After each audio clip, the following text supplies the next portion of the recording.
This video we will learn about different types of graphs. First one, null graph.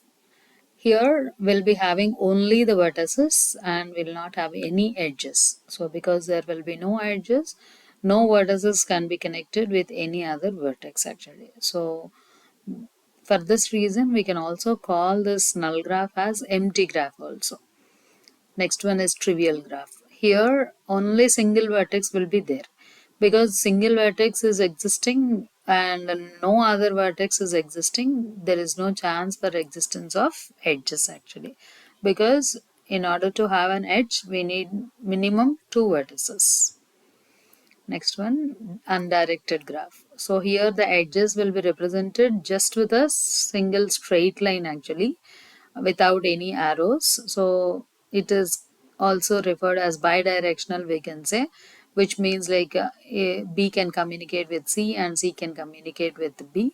So when you are representing the edge B comma C and C comma B, both will be same. This is the case of undirected graph. Next one, directed one. Like edges will be represented using arrows actually. So the direction will be shown using arrows in the edges. So that is like if you can see, like in the case of this example, B to C, A to B, A to D, D to E, like this we are having. So what will happen when we are representing an edge, B comma C, C comma B will become different. If you write B comma C, it indicates B is the source vertex and C is the destination vertex.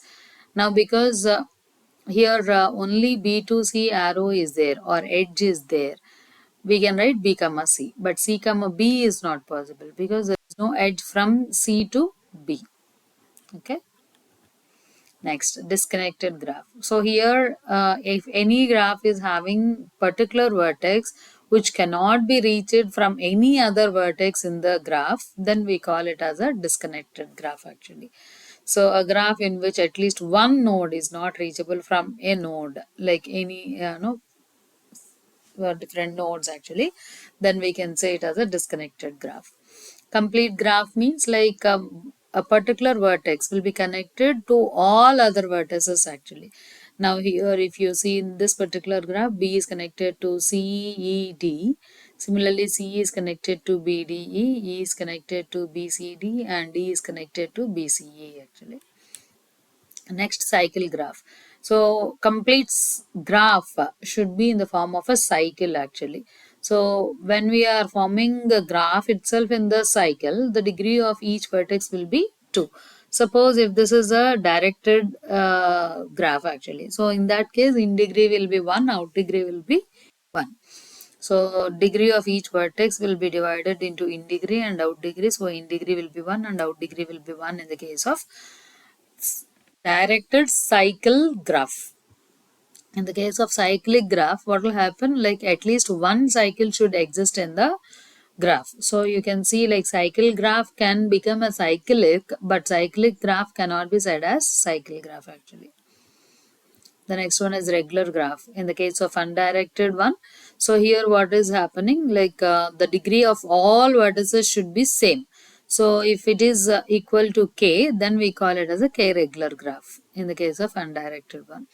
In the case of directed graph, the in degree of all vertices should be same. Similarly, out degree of all vertices should be same. Next one, directed acyclic graph. So here in this particular graph, no cycle should exist. Then we can say it as a directed acyclic graph, or we can say like simple form DAG, DAG is a short form of directed acyclic graph actually. In the case of bipartite graph, the vertices in the graph is divided into two sets. So the vertices in the same set cannot reach to any other vertex actually. So if you see in this example, A, B, D, these are one set. So you can see there is no edges connected among these particular vertices. Similarly, C, F, E is another set. So C is not connected to either F or E. Similarly, F is not connected to C or E, and again E is not connected to C or F actually. So connection should be established, but from vertex of a particular set to another vertex of another set actually. Like that if we have, then we can say it as a bipartite graph. Then weighted graph. Weighted graph is nothing but we will be giving a weight to a particular edge. So the weights depends upon the application what we are considering. Planar graph. So in the case of planar graph, the edges should not intersect with each other. Cross points should not be there. Then we can say that it is a planar graph. Simple graph means no loops, no multiple edges should be existing. So if you see like self loops in the sense starts from a particular vertex and ends with that vertex itself.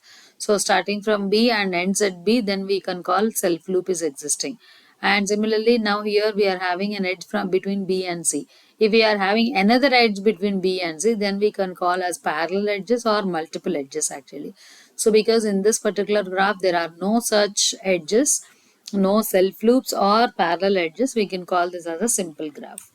Then if we have multiple edges or parallel edges but no self loops, then we can call that graph as multigraph. Next one is like we can have loops, self loops, but parallel edges is not permitted. Then we can call pseudograph. Euler graph. The degree of all vertices in the graph should be even actually.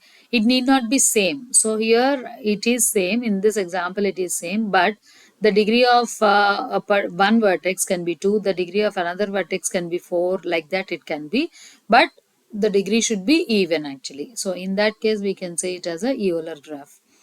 Then Hamiltonian graph. We should be able to visit all the vertices without repeating any edge actually. So in this particular graph it is simple to determine, but it is not that easy to determine the graph whether it is a Hamiltonian or not actually. So here A to B, C, F, E, D, because we are able to reach all the vertices without repeating any edge, this is a Hamiltonian graph. So these are the different types of the graphs. Thank you.